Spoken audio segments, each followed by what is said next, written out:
Seja bem-vindo ao canal EBD José Augusto Andrade. Estaremos fazendo o estudo da revista Palavra e Vida da Convenção Batista Fluminense. Estudaremos a oitava lição, a lição número 8. Essa lição tem como texto base 1 Tessalonicenses 4:18. Primeira carta aos Tessalonicenses 4:18. O título da lição é A Esperança do Mestre, a primeira carta aos Tessalonicenses. Quem escreveu essa lição foi o pastor Ronaldo Silveira Mota. Ele é formado em teologia pelo Seminário Teológico Batista Fluminense e em Direito. É mestre de teologia, casado com Santa Fé Nunes Campo Mota e pai de Rebeca Débora. Atualmente coopera com a Igreja Batista Copa Leme, no Rio de Janeiro. Desde já, nosso agradecimento a esse querido pastor Ronaldo Silveira Mota, que faz parte da Convenção Batista Fluminense. O tema central do estudo desse quarto trimestre é Epístola para o Nosso Tempo, ou Carta para o Nosso Tempo, né? Então, vamos começar lendo o texto proposto pelo pastor Ronaldo Silveira Mota, que é a base do nosso estudo. 1 Tessalonicenses, capítulo 4, versículo 18, que diz assim: Portanto, consolai-vos uns aos outros com estas palavras. Repetindo. Portanto, consolai-vos uns aos outros com estas palavras. O autor começa mencionando aqui que a carta de Paulo aos Tessalonicenses foi provavelmente a primeira carta escrita por ele. Então, provavelmente essa foi a primeira carta escrita por Paulo aos Tessalonicenses. É quase certo que Paulo escreveu essa primeira carta a epístola da cidade de Corinto. Então, onde ele estava era a cidade de Corinto, onde Silas e Timóteo, também remetentes da carta, estavam com ele. Silvano era a forma latina do nome Silas. Então, a forma latina do nome de Silas é Silvano, né? Eles eram os missionários ali em Tessalônica, uma cidade muito importante, cujo porto era a principal conexão marítima entre Roma, ainda hoje é a segunda maior cidade da Grécia. Aqui deixa claro que essa cidade ela permanece ativa até os dias atuais, né, lá na Grécia. Então, onde tinha um porto marítimo que fazia essa conexão da cidade de Roma, ou Império Romano, né? O grande tema da carta é sobre a divindade de Cristo e sua volta. Então, o tema dessa carta central da carta aos Tessalonicenses, tratando sobre a divindade de Cristo e a volta dele. Ele inicia agradecendo a Deus pela igreja, por sua fé, amor, demonstração dos irmãos. Timóteo é quem traz essas boas notícias, ou as boas novas de Paulo, mas relata alguns problemas que lá ocorria. O que alegrava o coração de Paulo era saber que sobre o crescimento espiritual da congregação. Então, irmãos, como todas as igrejas, elas têm problemas. Por quê? As igrejas têm problemas porque ela lida com pessoas, né? E pessoas têm problemas. Então, quem está trazendo essas boas novas é o seu discípulo, Timóteo, né? Que depois passou a ser pastor de uma igreja, das igrejas daquela época. Primeiro ponto que nós vamos tratar aqui, primeiro tópico, liderança na igreja. Todo lugar tem que ter um líder, né? Texto básico está em Tessalonicenses de 1 a 12. Então os irmãos depois podem estar lendo esse texto, né? 1 Tessalonicenses de 1 a 12. Assim como existe uma liderança em casa, pai e mãe exercendo seu papel, bem como todas as instituições humanas, também é fundamental na igreja, para que ela cresça. Então, Porque existe um líder, para que vai dar diretrizes ao trabalho que vai ser realizado, né, para que ele cresça, que ela cresça. A atitude do líder pode fazer toda a diferença no crescimento, se ele for atuante ou não. Então, conforme ele atuar, vai ter crescimento ou não.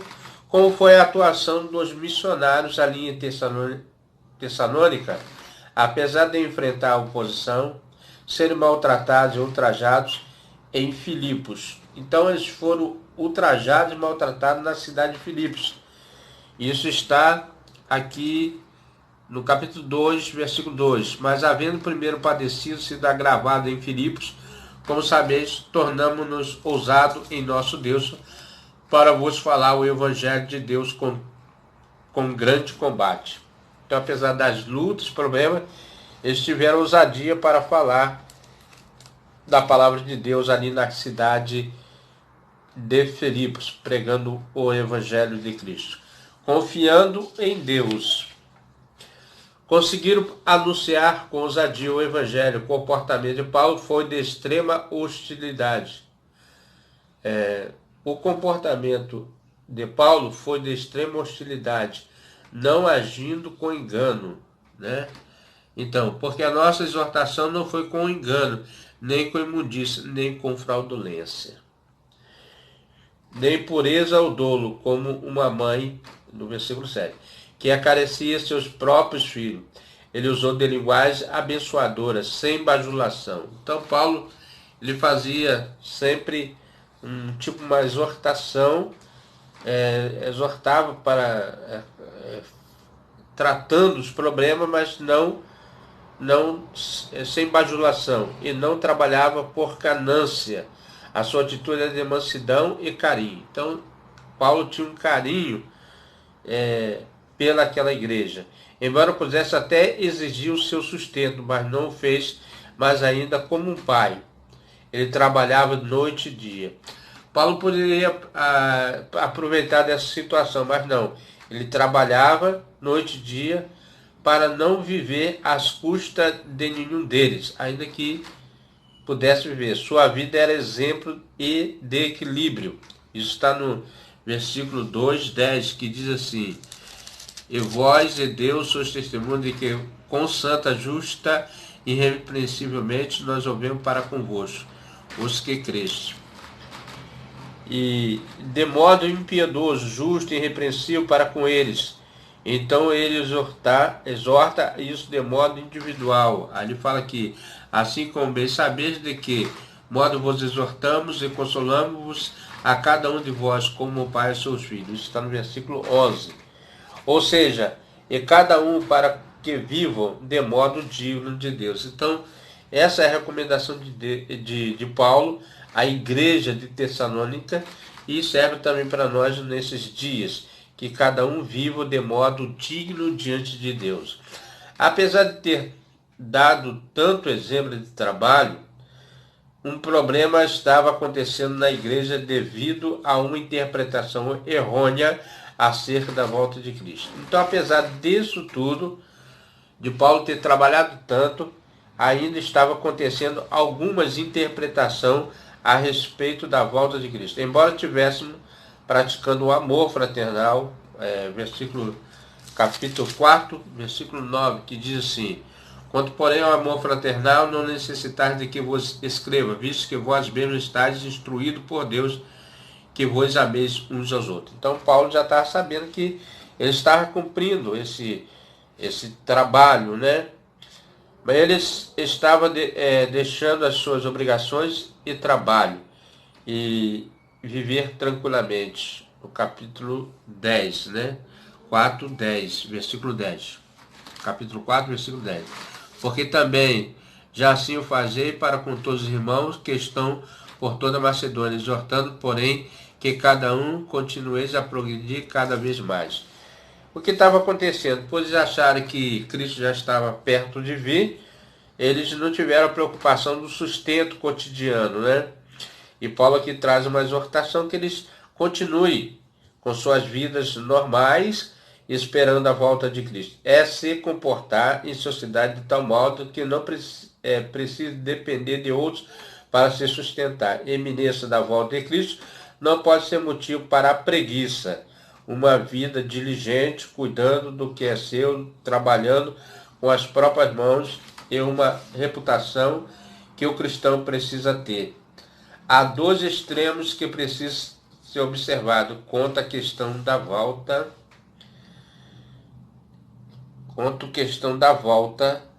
de Cristo, a vida cotidiana. Primeiramente, a inércia foi usada pelos tessalonicenses para não trabalhar, porque Cristo estava voltando, viu o que eu falei?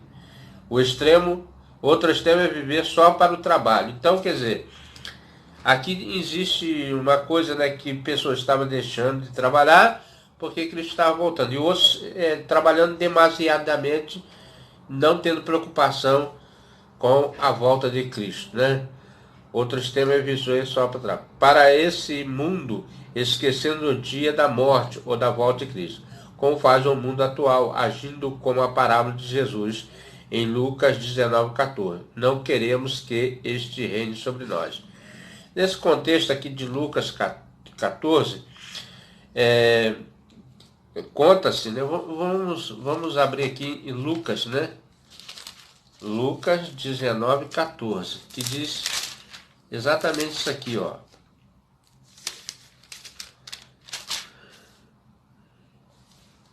Lucas 19:14, que diz assim: mas seus conta-se a história de um senhor, né? De um reino. Um certo homem nobre partiu de uma terra remota a fim de tomar para si um reino e voltar depois, chamando os 10. Então ele dá 10 minas, né? 10 para que essas minas possam ser multiplicada, e depois ele pede conta. Mas esses não querem que ele reine. Aí o Senhor chama eles e faz prestação de conta. É o que nós vamos passar. Cristo vai pedir conta de cada um de nós daquilo que nós fizemos de bom ou de ruim neste mundo. Embora a igreja crescesse, o apóstolo passa a instruí-lo na sequência em um assunto que trazia grande desconforto, que era justamente a questão dos que dormem no Senhor. Vejamos então. Então, apesar disso tudo, de estar deixando de trabalhar e achando que Cristo voltaria logo, né? E por achar que da volta a iminência de Cristo, e não trabalhando com suas mãos, eles também tinham uma questão que era o medo da morte, né? Quanto à morte espiritual. Aí Paulo vai tratar aqui sobre a morte, né? Os mortos em Cristo. Como se dará essa ressurreição? Então, no capítulo 4 de Tessalonicenses, de 13 a 18, esse texto, né? Esse segundo tópico está baseado nesse texto, com esse texto, que vai Tessalonicenses de 4 a 13 a 18, que fala acerca da ressurreição e vinda de Cristo. Então, o autor coloca assim: Paulo não queria que os tessalonicenses ficassem na ignorância acerca da morte dos que dormem. Isso está no versículo 13. Não quero, porém, irmãos, que sejais ignorantes acerca do que já dorme, para que não entristeçais como os demais que não têm esperança. Quem não tem esperança? Aqueles que morrem sem Cristo, aqueles que não aceitaram Cristo nessa vida. O fato é que a morte nos acompanha desde o primeiro dia de vida. Morre-se fisicamente e o ser humano é a única criatura que tem consciência da morte com o fato inevitável. Então, dos seres que Deus criou, nós somos os únicos que temos aqui, que habita nesse mundo, nesse planeta, né? O único que tem consciência dos nossos atos, né? É o ser humano. Mas para o crente há mais uma possibilidade além da morte. Esperamos a volta de Cristo sobre os que dormem. Então é o versículo 13. É uma metáfora. Aí eu marquei aqui o que é metáfora. Metáfora é uma figura de linguagem, mais particularmente uma figura de palavra, pois apresenta uma palavra ou expressão com sentido figurado, né? Assim podemos definir a metáfora como sendo uma espécie de comparação, porém uma comparação implícita, pois não exige continuação ou locução conjuntiva comparativa. Então, é uma figura de linguagem. Vamos resumir aqui, uma figura de linguagem, né? Metáfora. E ele fala aqui sobre uma metáfora que era usada na antiguidade pelos gentios, pelos judeus e posteriormente pelos cristãos em referência aos que já morreram. Então a figura de linguagem era o quê? Que quem morreram estava dormindo. Quando ele cita aqueles que não têm esperança, está se referindo aos que se amarguraram, pois a morte se apresenta sombria e pavorosa para eles. Mas os que creem que Jesus morreu e ressuscitou, creem também que os que dormem voltarão com Cristo. É a ressurreição de Cristo que dá esperança no futuro e o crente pode dizer, para mim o morrer é lucro, né? Se o viver é Cristo, o morrer é lucro. Isso está em Filipenses 1. Filipenses 1, vamos ver aqui, que está pertinho aqui. Filipenses 1, 21. Porque para mim o viver é Cristo, o morrer é ganho, né? Então, irmãos, é uma consolação essa carta para aqueles que têm esperança, né? Por isso que uma das campanhas que nós estamos tendo, Jesus Cristo é a única esperança. Jesus Cristo é a única esperança para o país. Jesus Cristo é a única esperança para aqueles que dormem em Cristo, pois um dia ressuscitarão. Jesus Cristo é a nossa única esperança, na verdade. Terceiro ponto, irmão. Então, sobre a volta de Cristo. Nós falamos aqui no primeiro, né? No primeiro, a liderança da igreja é necessário. Os mortos em Cristo. Paulo dá uma ideia o que acontece com os mortos em Cristo. Agora, sobre a volta de Cristo, terceiro ponto. Diante da realidade da morte, qual é o sentido comum aqui no texto?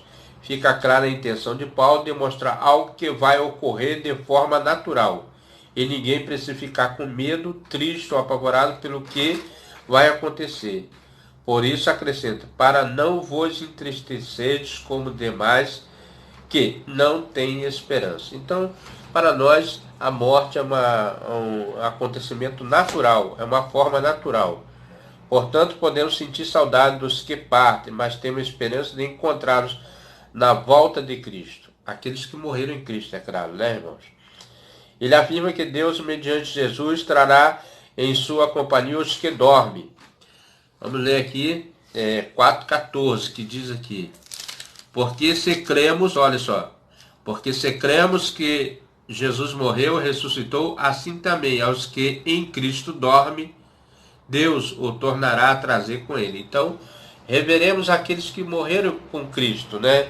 Por isso que nós evangelizamos para que, quando a pessoa partir desse mundo, parta com Cristo, para que futuramente ressuscite com Cristo. Aqui eu também grifei essa palavra aqui, paráusia. Aí o que é? Estando ao lado. Crença ao regresso de Jesus Cristo no final dos tempos, para cumprimento do juízo final. Então, a paráusia é uma crença do regresso de Jesus Cristo no final dos tempos, né? Vamos dizer assim. Portanto, na paráusia de Paulo, insiste que esta é uma palavra do Senhor. Acontecerá o seguinte, nós, os vivos, os que ficarmos até a vinda do Senhor, de modo algum precederemos os que dormem. O que é preceder, irmão? Preceder é antecipar, né? Então nós não vamos preceder, né? Está em 4,15. Vamos lá. Dizemos-vos, pois isto pela palavra do Senhor, que nós, os que ficarmos vivos para vir do Senhor, não precederemos os que dormem. Então,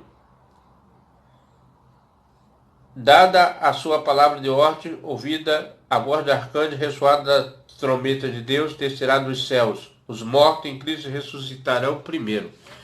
Então, a ordem é que os mortos que morreram em Cristo ressuscitem e depois nós seremos transformados e iremos encontrar Cristo nos ares. Vamos ler esses 2 versículos aqui. Porque o meu Senhor descerá do céu com alarido, com voz de arcanjo, com trombeta de Deus, e os que morreram em Cristo ressuscitarão primeiro. Depois nós que ficarmos vivos seremos arrebatados juntamente com ele nas nuvens, ao encontrar o Senhor nos ares, assim estaremos sempre com o Senhor. Então seremos transformados de maneira que esse cumprimento, né, juntamente com ele nas nuvens, vamos encontrar. A volta de Cristo foi a promessa feita pelos anjos. Atos 1:11. É aquele quando os discípulos veem a partir de Cristo, ele diz assim: varões galileus, este Jesus que dentre vós foi assunto ao céu virá de modo como viste subir. Isso significa que a voz do Senhor será visível, pois todo olho verá de forma pessoal e corpórea. Em Filipenses 4,16 diz: os mortos em Cristo ressuscitarão primeiro. Ou seja, todos que constituem a igreja, bem como os santos do Antigo Testamento, serão os primeiros a encontrarem com o Senhor. E 4,18 diz: depois nós, os vivos, os que ficarmos, seremos arrebatados juntamente com eles. Esse arrebatamento se dará somente depois da ressurreição corpórea dos mortos. E será um acontecimento público. Vemos que o grande objetivo do apóstolo em apresentar esse tema foi para consolar os aflitos, confusos, pela morte dos seus queridos. Então ele estava trazendo isso, né? Para consolar, para pôr em ordem, né? Que muitos estavam ficando confusos sobre a ressurreição. Mas Paulo aqui dá direitinho o que vai acontecer. Mas ele continua no capítulo 5, instruindo a igreja sobre o arrebatamento dos salvos, né?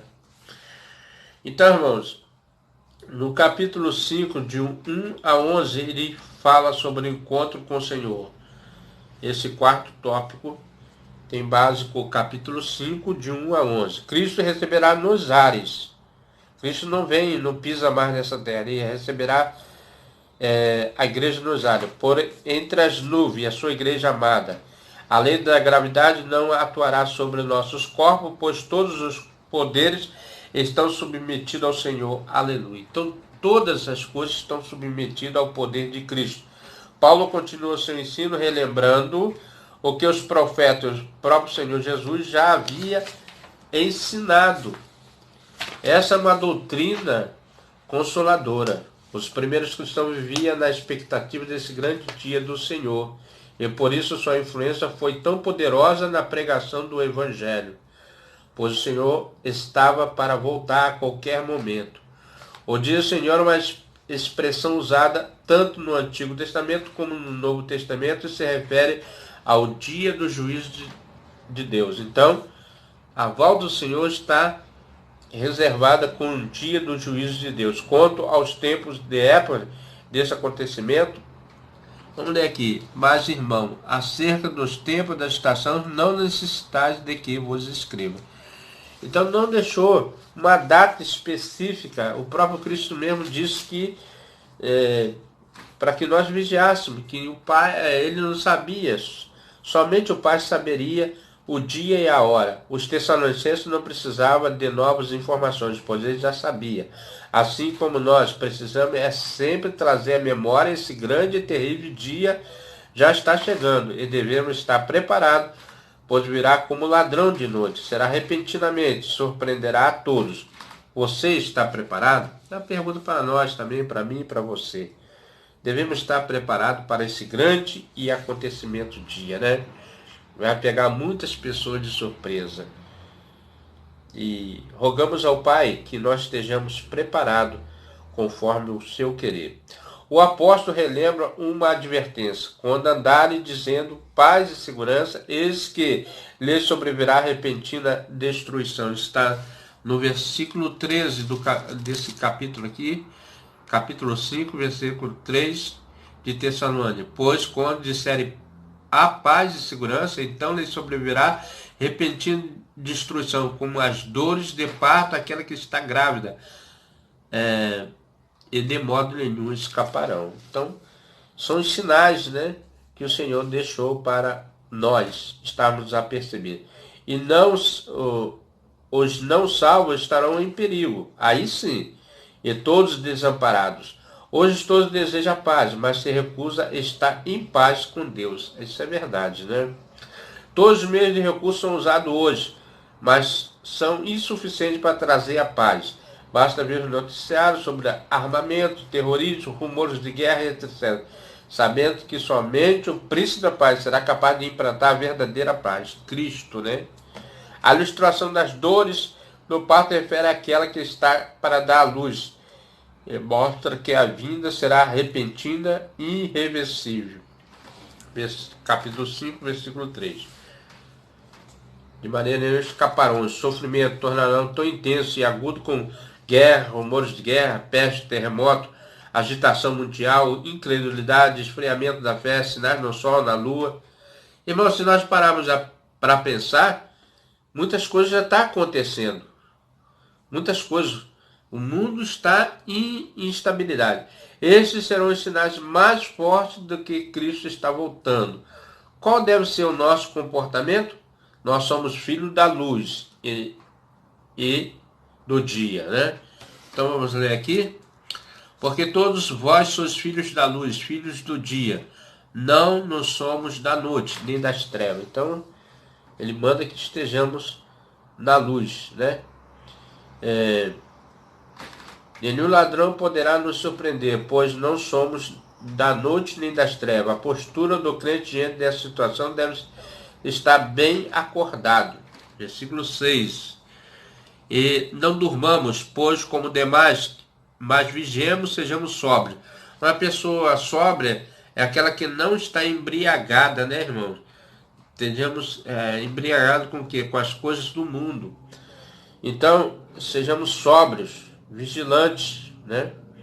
Temos à nossa disposição uma vestimenta especial para nos proteger daquele dia mau, vestindo da couraça da fé, do amor, tendo por capacete a esperança da salvação. Versículo 8, né? Versículo 8. Mas nós que somos do dia, seremos sóbrios, vestindo-nos da couraça da fé, do amor, e tendo por capacete a esperança da salvação. E não temos destinado, não fomos destinados por Deus para a ira.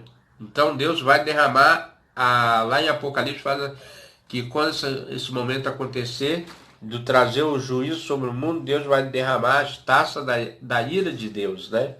Que são os flagelos, as doenças, as pestes, e são tudo de ruim, né? Deus vai permitir que essas coisas aconteçam para que o homem possa se arrepender, mas mesmo assim ele estará cego. Ou seja, para sucumbir naquele dia mau, mas destinado para receber a salvação por nosso Senhor Jesus Cristo. Nós fomos chamados para a salvação, irmão. Portanto, quer estejamos vigiando ou venhamos a morrer, viveremos juntamente com o Senhor. O que se espera do crente é uma atitude completamente diferente do mundo. O que o mundo tem praticado, não devemos praticar. Paulo passa a orientar até o final da carta como se deve agir como um verdadeiro crente que espera pelo seu Senhor.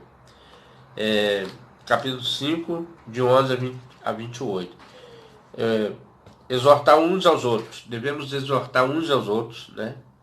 Edificar os irmãos. Honrar os que presidem na igreja, os pastores, os diáconos, né? As pessoas de liderança. Ter paz uns com os outros. Admoestar os desordeiros.